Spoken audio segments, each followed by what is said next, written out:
Irmãos, eu quero fazer uma reflexão com você, e para tal, eu convido você a abrir a Bíblia comigo no Evangelho de Mateus. Cristocidentemente, hoje nós vamos ler Mateus uma vez mais. Domingo passado, nós lemos Mateus, e hoje, novamente, nós vamos ler o Evangelho de Mateus. Capítulo 17, Mateus, capítulo 17, versículos 1 ao 8. Mateus 17, versículo 1 ao 8. Quem encontrou, diga amém. Amém. Graças a Deus. Mateus 17, 1 ao 8 diz o seguinte: 6 dias depois, tomou Jesus consigo a Pedro e a Tiago e a João, seu irmão, e os conduziu em particular a um alto monte, e transfigurou-se diante deles, e seu rosto resplandeceu como o sol, e os seus vestidos se tornaram brancos como a luz. E eis que lhes apareceram Moisés e Elias falando com ele. E Pedro, tomando a palavra, disse a Jesus: Senhor, bom é estarmos aqui. Se queres, façamos aqui 3 cabanas, uma para ti, uma para Moisés, outra para Elias. E estando ele ainda a falar, eis que uma nuvem luminosa os cobriu. E da nuvem dizia: Este é meu amado filho, em quem me comprazo. A ele ouvi. E os discípulos, ouvindo isto, caíram sobre seus rostos e tiveram grande temor. E aproximando-se Jesus, tocou-lhes e disse: Levantai-vos e não tenhais medo. E erguendo eles os olhos, ninguém viram, senão unicamente a Jesus. Graças a Deus. Irmãos, nós estamos diante de um texto que aponta, é uma predição, é um registro, segundo a ótica do evangelista Mateus. É um registro que Mateus faz vinculado ao futuro. É uma predição ao futuro.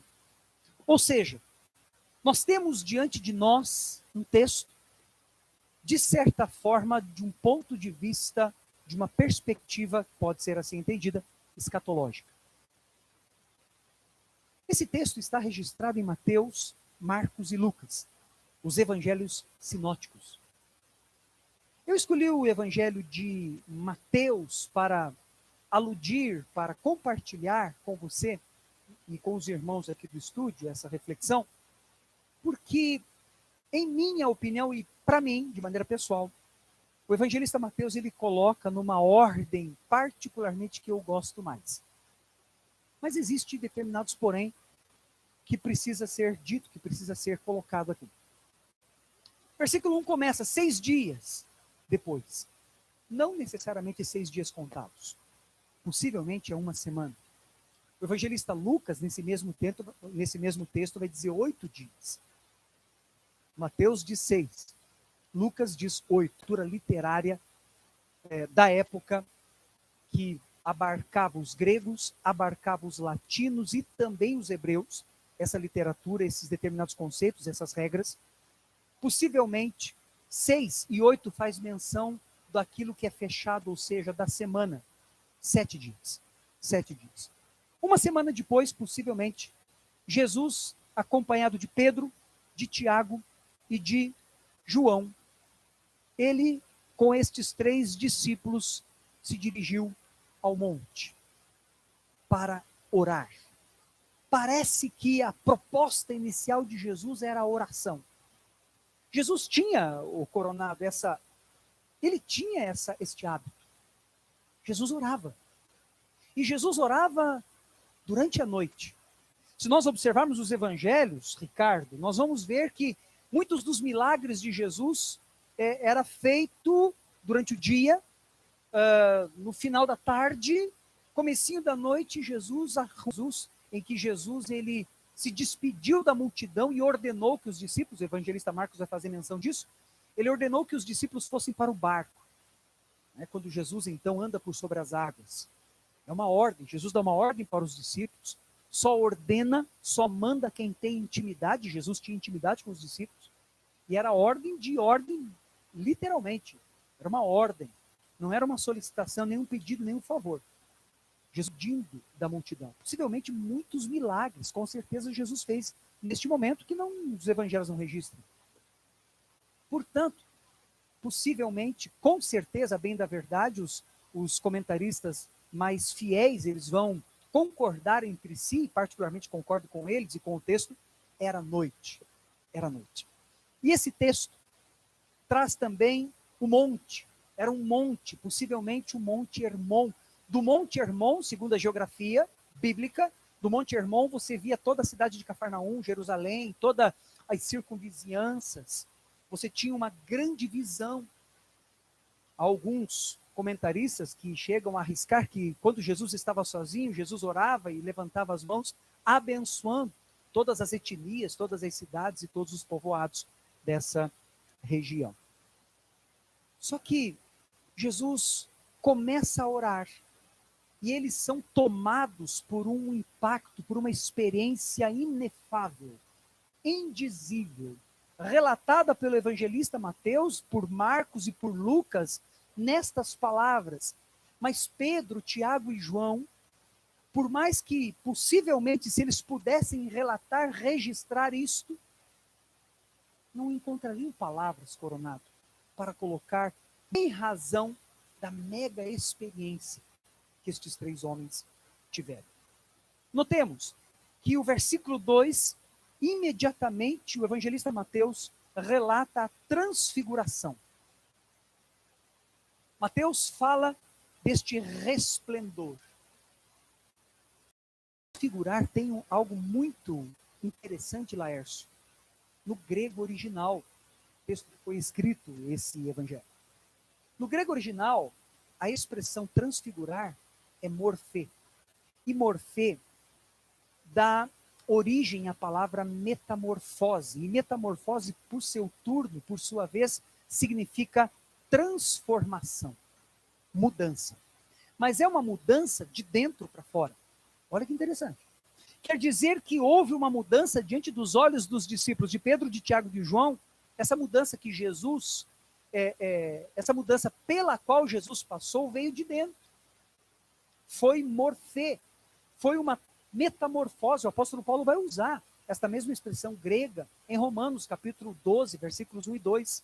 Transformai-vos pela renovação do vosso entendimento. Paulo vai falar isso, incentivando, motivando os romanos a se deixarem transformar, deixar o homem carnal, o homem natural, para que o homem espiritual seja o mentor da vida cotidiana deste ser, deste indivíduo, deste cidadão. Quer dizer que Jesus se transforma de dentro para fora. A transfiguração foi uma luz tão forte. Diz o texto, os versículos posteriores, os versículos mais na frente vai dizer que houve uma nuvem, desta nuvem saiu a voz. Mas houve uma nuvem também no batismo de Jesus. Não é uma nuvem física, não é uma nuvem como um vapor, não é a nuvem natural que eu e você estamos acostumados a ver em tempos nublados, ou não precisa estar necessariamente nublado. Olhamos para o céu, quando o céu não está ali, tem algumas nuvens. Não é dessa nuvem que o evangelista está falando. Tanto no batismo de Jesus, quanto aqui na transfiguração. É uma nuvem de glória. É uma nuvem como uma luz muito forte. É uma luz que vem de dentro. A transfiguração do meu e do teu Senhor Jesus Cristo não foi de fora, não foi um fenômeno, não é um efeito exterior, vem de dentro, vem do seu coração. E quando esta nuvem, ou melhor, quando esta luz sai de dentro do Senhor Jesus e se expõe diante dos olhos destes três discípulos, Jesus está provando para eles a sua divindade e a sua santidade. A sua divindade e a sua santidade. Talvez você esteja perguntando, pastor, por que Jesus se transfigura diante destes 3 discípulos? Obviamente que sabemos que Jesus tinha muitos discípulos, dos muitos ele tinha 12, dos 12 ele tinha 3, dos 3 ele tinha um. Nesse caso, João, o discípulo amado, que não era João Batista, esses discípulos. Era para que estes discípulos pudessem imitá-lo.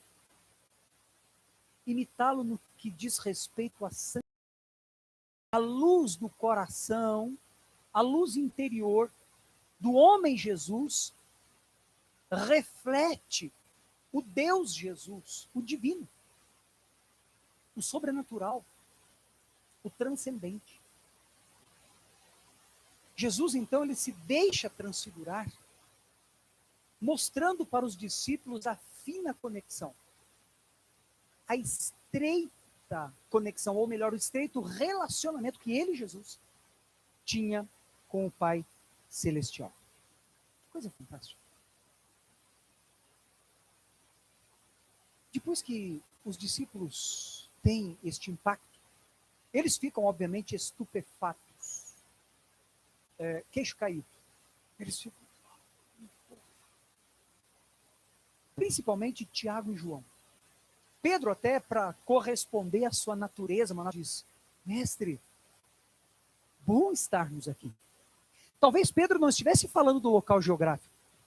Talvez Pedro estivesse dizendo, meu Deus, para que queremos mais? Temos Moisés, temos Elias e temos o Messias.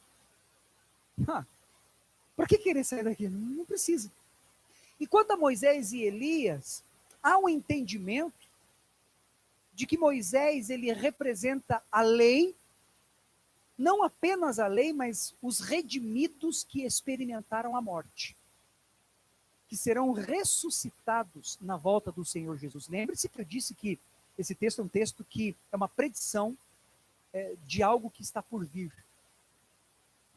Elias representa os profetas, mas representa os redimidos que não experimentaram a morte, porque Moisés morreu no alto do Monte Nebo. Lá do alto do Monte Nebo, Moisés observa Canaã, a terra prometida, e ali o Senhor permite sua morte. Elias não experimentou a morte, ele foi arrebatado. Então, Moisés representa a lei, ok? E os redimidos em Cristo Jesus que experimentaram e que experimentarão a morte. Elias representa os profetas e os redimidos que serão transformados e não experimentaram, nem tampouco experimentarão a morte. Pedro, quando ele fala isso para o Senhor Jesus, ele fala, como disse há pouco, em razão até da sua natureza, essa natureza sanguínea, ousada de Pedro. E Pedro diz, se o Senhor quiser, nós vamos fazer aqui 3 cabanas, 3 tabernáculos. Possivelmente Pedro tinha em mente o seguinte, os galhos, as madeiras que tinha, as pedras para dar suporte, para erigir colunas. Pedro não pensou, na verdade, como faria. O que Pedro queria era quebrar o silêncio, agradar o Senhor Jesus e até mesmo, de acordo com alguns comentaristas, ser visto, entre aspas, pelo Moisés e pelo Elias. Mas a tradução mais fiel, alguns manuscritos fiéis, mais antigos, aqueles bem antigos, esses manuscritos não traduz como façamos em primeira pessoa do plural nós. Jesus, se o Senhor quiser, eu, o Tiago e o João, vamos nos juntar aqui e vamos fazer 3 cabanas, 3 tabernáculos. Esses manuscritos mais antigos vai apontar para a primeira pessoa do singular, eu. Quer dizer que esses manuscritos, se eles estiverem certos, então, Pedro disse, Jesus, se o Senhor quiser, eu vou fazer 3 cabanas. Jesus, eu nem vou incomodar os outros discípulos. Jesus, eles estão tão paralisados, eu nem quero incomodá-los. Se o Senhor quiser, eu vou atrás do material, eu vou colocar a mão na massa, eu vou dar um jeito e construir aqui 3 cabanas, 3 tabernáculos, uma para o Moisés, representando a lei, os redimidos que experimentaram a morte. Outra para o Elias, representando os profetas e os redimidos que serão transformados e não experimentaram a morte. E outra para o Senhor, como nosso Messias. Mal Pedro termina de propor, mal Pedro termina de falar isso a Jesus. Vem essa voz, a voz que sai desta grande luz, que o texto nos traduz e nos faz pensar em uma nuvem. E esta voz diz: olha, este é o meu filho amado. Está aqui no versículo 5, finalzinho do versículo 5. Este é meu filho amado, em quem me comprazo. A ele ouvi. O autor de Hebreus, irmãos e irmãs, ele fala nos primeiros versículos desta epístola universal. O autor de Hebreus vai dizer o seguinte: olha, por muitas vezes, vou parafrasear, vou falar para você nas minhas palavras, o que está escrito em Hebreus, capítulo 1, versículos 1 e 2.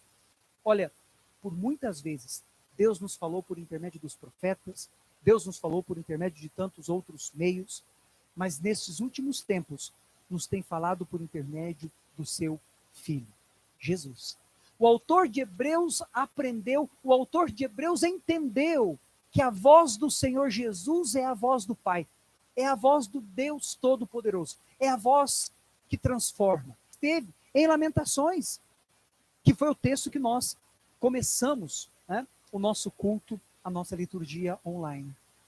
É esta esperança, esta voz do Senhor Jesus Cristo que precisa reverberar no meu e no seu coração.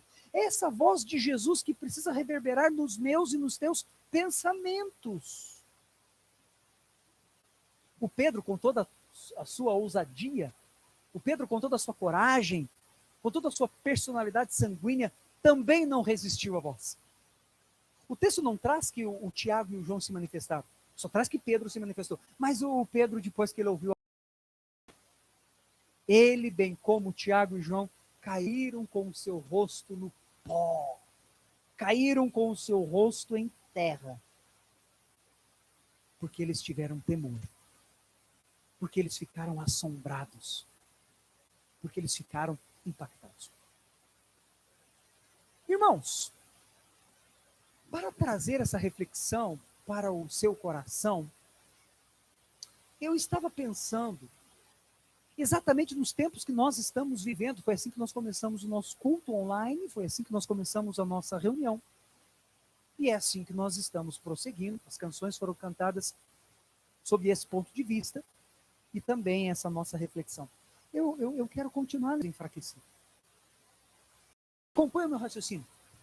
Imagina comigo como que Pedro, Tiago e João desceram do Monte Hermon. Vale a pena lembrar, e quero reiterar as palavras que disse há poucos minutos atrás. É bem provável que este incidente se deu à noite. É bem provável que estes homens foram tão impactados a ponto de desmaiar, a ponto de adormecerem depois que viram e ouviram principalmente a voz. É bem provável que eles permaneceram a noite toda, dormindo depois deste momento no monte. Porque o texto diz que, na sequência, eles desceram, possivelmente na manhã. Horas depois, o sol havia nascido, por assim dizer. O sol já brilhava, estes homens desceram e Jesus pede, Jesus solicita. Jesus diz: não contem esta visão para ninguém. Talvez Jesus tivesse no seu coração somente: olha, se vocês contarem, ninguém vai acreditar.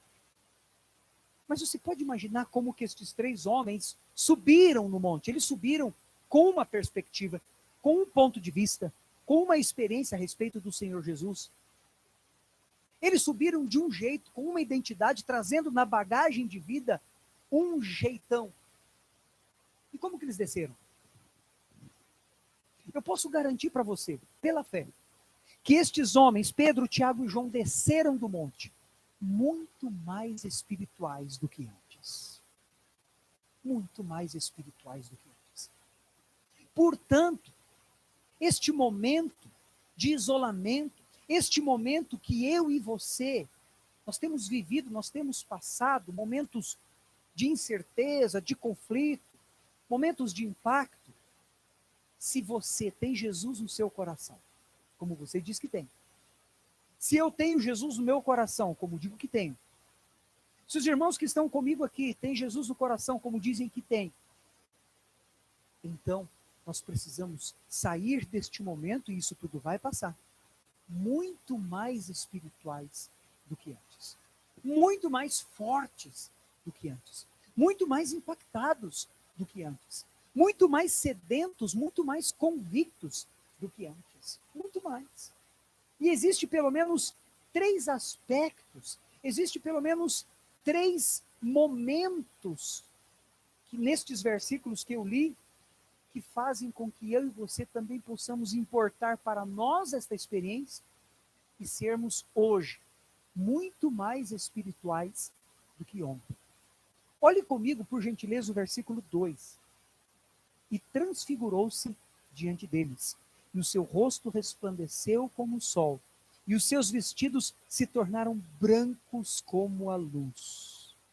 O evangelista Marcos diz a respeito das vestimentas de Jesus que nenhum lavandeiro na terra poderia branquear, poderia clarear tanto quanto a visão que Pedro, Tiago e João estavam tendo.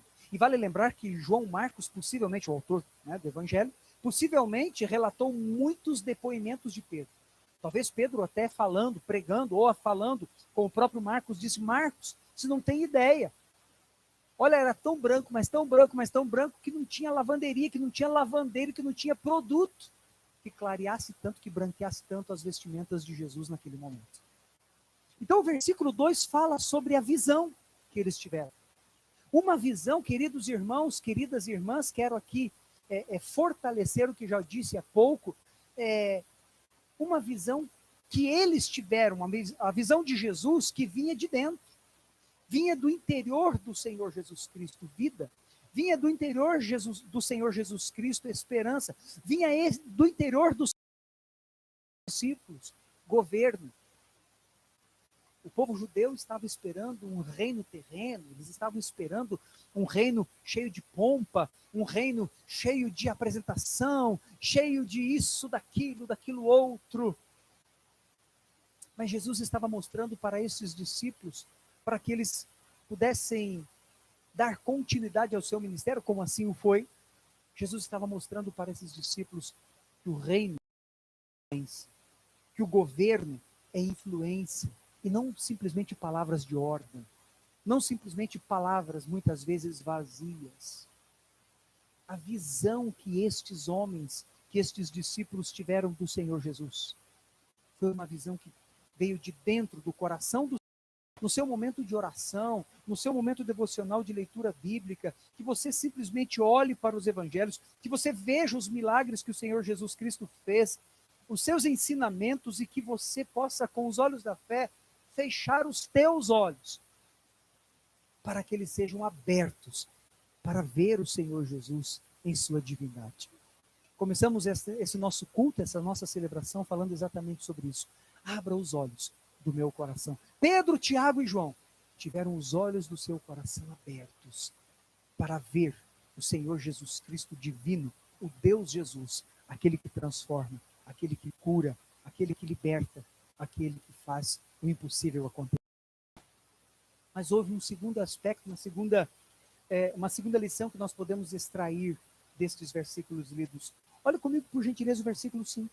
E estando ele ainda a falar, eis que uma nuvem luminosa os cobriu, e da nuvem saiu uma voz que dizia: Este é meu amado filho, em quem me comprazo. A ele ouvi. Eles não precisavam construir tabernáculos. A primeira experiência que eles tiveram foi a visão. A segunda experiência que eles tiveram, de acordo com o versículo 5, foi a audição. Eles ouviram. Eles não precisavam construir tabernáculos, eles precisavam ouvir a voz do Senhor. Nós não precisamos ouvir as fake. Nós não precisamos ouvir aquilo outro. Nós não precisamos ouvir notícias, contos e tantas outras coisas que nos fazem perder a esperança.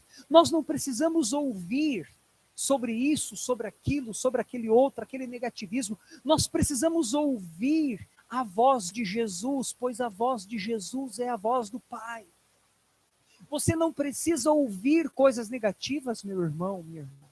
Se você quer ser hoje mais espiritual do que ontem, se você quer ser amanhã mais espiritual do que hoje, você não pode dar ouvidos à voz do inimigo, à voz do diabo, que tantas vezes diz que nada vai dar certo, que agora você está quebrado, que agora você vai ficar desempregado, que agora você vai ficar sem dinheiro, que não tem solução para o seu problema, que as pessoas estão morrendo.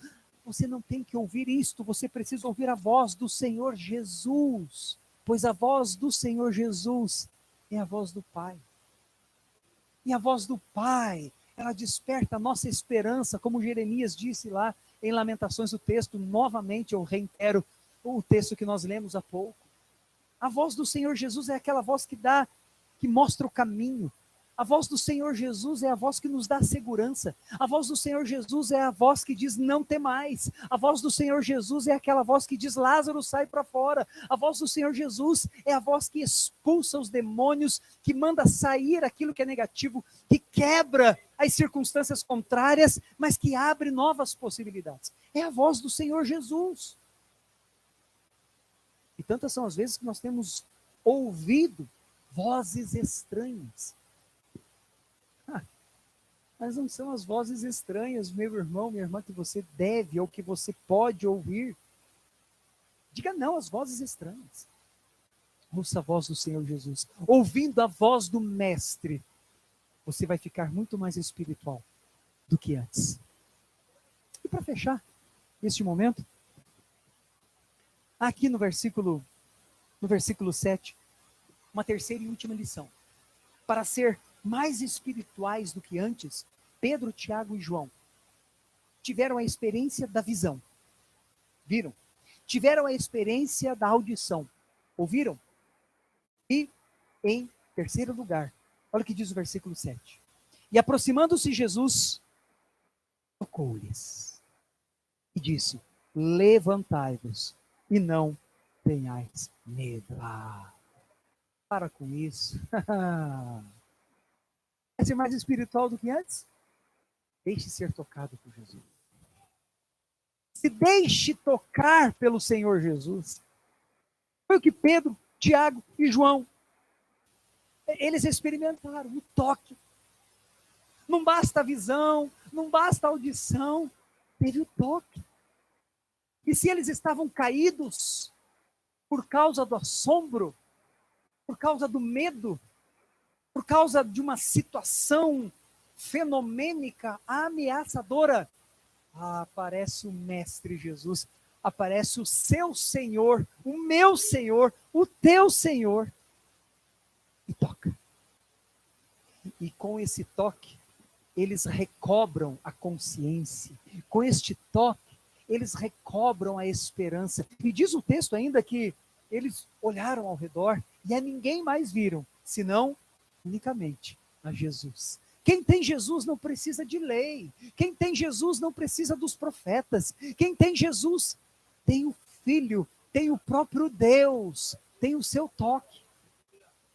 E Jesus, quando ele curava, Jesus, quando ele libertava, nós vemos isso nos evangelhos, Jesus tocava. Jesus tinha determinadas, entre aspas, ferramentas de como curar, de como libertar as pessoas, e ele usava as mais improváveis para atender a cultura da época. Tudo estava ligado às culturas e às subculturas. Se Jesus fizesse algo que eles não conheciam, eles não iriam acreditar mesmo. Mas tudo aquilo as culturas da época faziam. E Jesus atendia exatamente os hábitos das etnias, dos povos, das pessoas, para curar e para libertar. E muitas vezes Jesus tocava. Muitas vezes. E neste momento aqui, Jesus não está curando, não está libertando, Jesus está levantando. Ele está levantando os discípulos que estão caídos, como eu disse há pouco, pelo assombro, pelo medo, pelo impacto. Ai, pastor, o mundo nunca mais será o mesmo depois da Covid-19. Meu Deus! Deixa Jesus te tocar. Deixa Jesus te tocar. Meu Deus, como é que vai ficar o meu trabalho? Deixa Jesus te tocar. Quando eu e você recebemos o toque do Senhor Jesus, o assombro vai embora. Quando eu e você recebemos o toque do Senhor Jesus, até o vírus se converte. Quando eu e você recebemos o toque do Senhor Jesus, nós não ficamos prostrados. O impacto é grande, pastor. Claro que é. Jesus é muito maior do que isso. E o toque que Jesus promove, o toque que Jesus... Eu vou ser redundante aqui agora, você me perdoa. O toque que Jesus toca nos discípulos, ele é simplesmente restaurador, reanimador. Levanta os discípulos, e os discípulos levantam-se e ficam olhando, cadê o Elias? E cadê o Moisés? E os religiosos procuram aquilo que já foi. Os avivados, aqueles que, os discípulos, procuram a Cristo. Trazem Jesus no seu coração. Não precisa do Moisés, ele cumpriu aquilo que o Moisés falou. Não precisa do Elias, ele é aquilo que o Elias disse. Eu quero ele. Eu quero toque, eu quero o Senhor Jesus Cristo. Afinal de contas, quando ele fala, é o próprio Deus falando. Jesus então olha para os discípulos e diz: levantai-vos, não tenhais medo. Esses homens, Pedro, Tiago e João, eles neste momento desceram do Monte Hermon, possivelmente muito mais espirituais do que antes. E uma palavra profética que eu lanço sobre a sua vida, meu irmão, minha irmã, para você que está nos assistindo, é que a partir dessa mensagem, a partir de hoje, você será muito mais espiritual do que antes. Eu convido você a ver o Senhor Jesus em tudo. Eu convido você a ouvir o Senhor Jesus. É a voz do Pai falando com você. Eu convido você a se deixar tocar pelo Mestre dos Mestres, pelo Senhor Jesus Cristo. Aleluia! Glória a Deus. Esse é o desejo do meu coração, esta palavra de reflexão que eu quero deixar para você nessa noite. Amém? Amém, irmãos? Vocês estão felizes com Jesus? Quem está feliz com Jesus, levanta a mão comigo. Aleluia! Glória a Deus! Quero mandar um abraço para o irmão Davi, para a irmã Maria. Quero mandar um abraço para todos os filhos, para o Cláudio, enfim, para todo o pessoal. Recebam o nosso abraço, nosso carinho, em nome de Jesus. Em nome de Jesus. Irmãos queridos, oi, Silvia? A Roseli, eu mandei um abraço para a Roseli há pouco. A Roseli, a sua mãe, que nós vamos batizá-la. Irmãos, nós já estamos aqui, nós já estamos combinando, né, o nosso batismo. Vai ser um batismo bem interessante. Já falei com o pessoal do Corpo de Bombeiros, né? Então, o caminhão do Corpo de Bombeiros vai ficar aqui na frente da igreja. Nós vamos colocar todo mundo encostado no muro, tá? E aí a gente não se aproxima, né? Não pode aproximar. Então, a gente pega assim, não. Irmãos, dessa maneira não tem pecado que resista, sai tudo. Sai até o cabelo da pessoa, a pele, sai... Glória a Deus. Oi, Lércio. Batismo no chuveiro, né, Lércio? Bom, na chuva. Não, Lércio, mas não, da chuva daí fica muito... Não. Eu prefiro chuveiro, então. Chuveiro, com água gelada. Vamos fazer o batismo no inverno, né? Irmãos, é uma grande alegria para nós tê-lo aqui conosco no nosso culto. Nós vamos caminhar para um momento do encerramento agora desse culto online. E eu quero juntar a minha fé com a sua fé mais uma vez e orar por você, para que esta palavra que nós acabamos de compartilhar seja uma bênção nas nossas vidas, fale e continue falando ao nosso coração. Amém? Dê a mão para a pessoa que está do seu lado, aqui também, né? Nós vamos dar as mãos aqui, vou pedir que a Grace dê a mão para a Silvia, eu dou a mão aqui para o... Isso. Aí o Coronado também coloca a sua mão no ombro da sua esposa, e nós vamos orar. Dê a mão para a pessoa que está do seu lado e na sua casa. Vamos unir a nossa fé e vamos orar. Pai, nós queremos te agradecer, ó Deus, por tudo aquilo que o Senhor nos tem concedido. pela tua fidelidade. Muito obrigado, Senhor, muito obrigado. Espírito Santo, obrigado que esta palavra de Mateus capítulo 17, ela de fato fala ao nosso coração. Espírito Santo, e eu peço em nome de Jesus que continue falando e que eu, juntamente com todos os meus irmãos, possamos ter uma visão, possamos ter esta audição, possamos ter o teu toque, em nome de Jesus, e que possamos passar mais que vencedores por todos estes momentos de turbulência, em nome de Jesus. Senhor, esteja abençoando, ó Pai, esta família, esteja abençoando a nossa semana, em nome de Jesus. Abra os céus sobre as famílias da nossa igreja. Estende as tuas mãos, Senhor. Venha com cura, venha com libertação, Senhor, em nome de Jesus. Abra os olhos do nosso coração, Senhor, para que possamos ver. Abra os nossos ouvidos para que possamos te ouvir. Venha tocar nas nossas vidas, Jesus, para que possamos ser, ó Pai, impactados pelo teu poder e pela tua presença. Senhor, em nome de Jesus, abençoe todas as famílias da nossa igreja. Em nome de Jesus, e nos dê uma semana de vitória para a glória do Senhor, e em nome de Jesus. E que o amor do Deus Pai Todo-Poderoso, que a graça do Senhor Jesus Cristo, que as doces e eternas consolações do Espírito Santo repouse sobre cada um de nós agora, onde quer que todos esses irmãos estejam, em nome de Jesus. Amém e amém, Jesus. Aleluia. Amém e amém. Recebam nosso abraço. Que Deus os abençoe grandemente.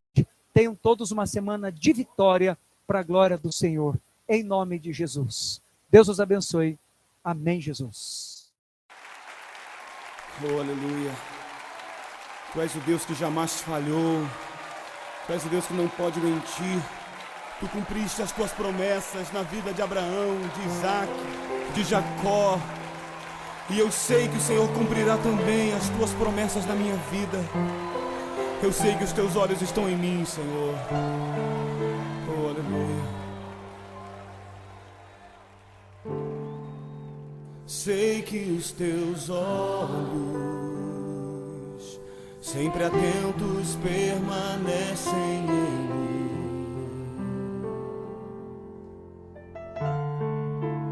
E os teus ouvidos estão sensíveis para ouvir meu clamor. Posso até chorar, mas a alegria vem de manhã. És Deus de perto e não de longe, nunca mudastes, tu és fiel.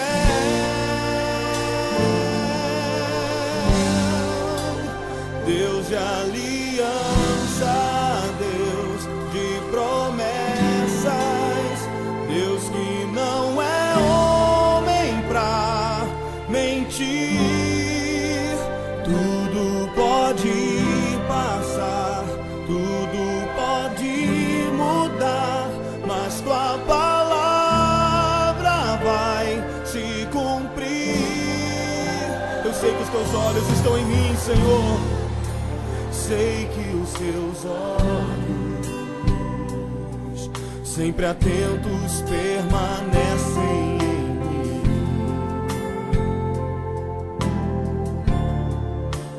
E os teus ouvidos estão sensíveis para ouvir meu clamor. Posso até chorar, mas a alegria vem de manhã. Ele é Deus de perto, és Deus de perto e não de longe, nunca mudastes, tu és fiel. Eu sei, sim, eu sei. Deus de aliança, Deus de promessas, Deus que não é homem pra mentir.